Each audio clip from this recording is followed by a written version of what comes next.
How's it going, everybody? My name is Sean Millette, and in today's video we're going to be talking about what it is like to be activated in the National Guard. Before we get into today's video, make sure you leave a like, smash the like button, comment something down below, maybe about your experiences in the military or if you've ever been activated yourself, and also hit the subscribe button.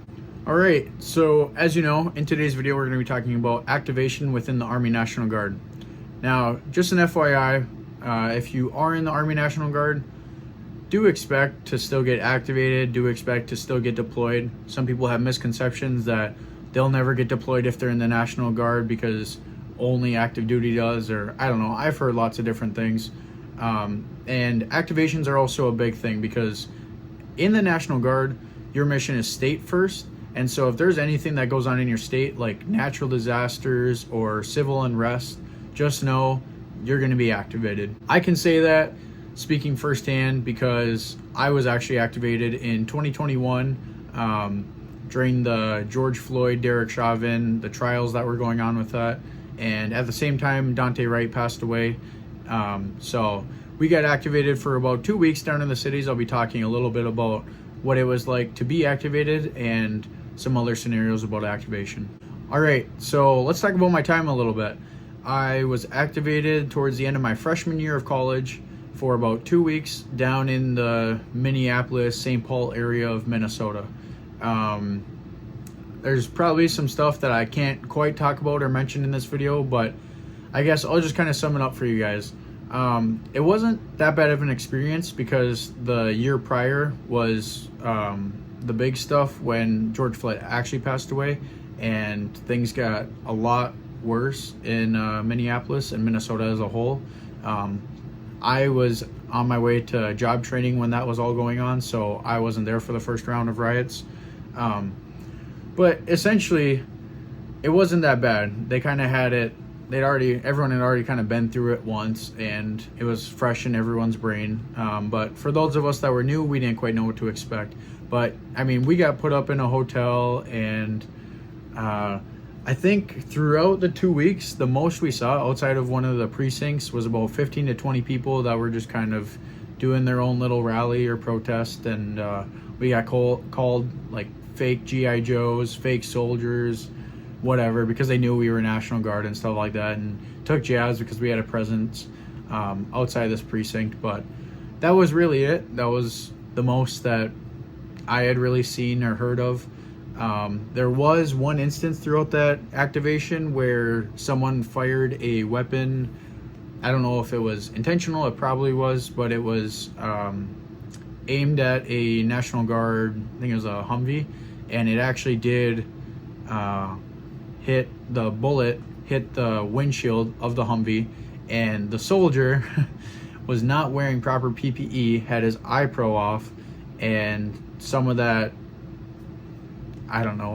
glass from the windshield ended up like striking him in the face area or something, but didn't pass away or anything like that, but definitely sustained some sort of injury from that. So that's all I know from the 2 weeks I was there. It was a fairly all right time. I mean, nobody wants to be in that position where people in your own state don't even like you and honestly hate you. You know, it's tough because it's like you're protecting your communities, you're protecting your home state, and there's people there that are just causing havoc. But I understand, I get where they're coming from, but at the same time, we're just trying to do our job, we're trying to do what we're told, and trying to maintain peace as much as possible. The way I can describe it, it was really just a lot of get up and go type of stuff. We would get some sort of call like, oh, there's something going on over here, go check it out. And we'd all have to get ready super quickly. And it was a bunch of adrenaline rushes, I'm not gonna lie. We even had some nights where we slept in different buildings that wasn't our hotel. And let's just say the floors were not the nicest to us. But it is what it is. I think some good memories were definitely made throughout that. And I would say, from my experience, I'd only been in my unit at that point for a little less than a year, and I would definitely say that the morale within the unit definitely went up. People got to know each other a lot better. I definitely got to know a lot of people in my unit a lot better, and I think that's really helped. I've been in my unit now for probably about 4 years, I want to say, and I mean, I probably grew closer to those people throughout those 2 weeks than I have the other remaining 4 years. So yeah, it's definitely, it's got its pros and it's got its cons. You do get paid, good pay for that. It's like active duty pay essentially. You're on orders, so it's not too bad. I do know of other instances too where I've had friends that have been activated for natural disasters such as flooding, sandbags. I heard that's not very enjoyable, but I guess I wouldn't know myself.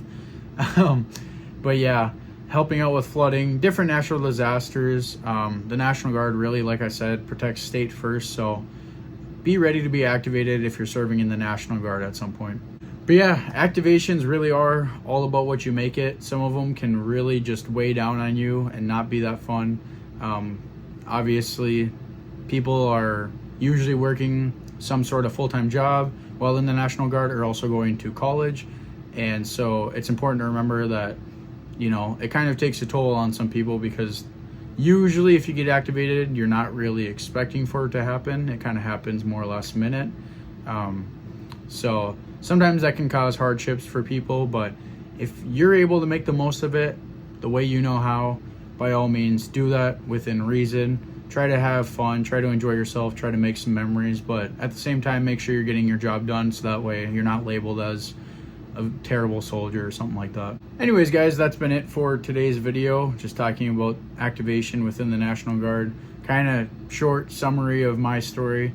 I don't really know what I can touch on and what I can't touch on, so I'm going to keep it just as is, real brief, real vague.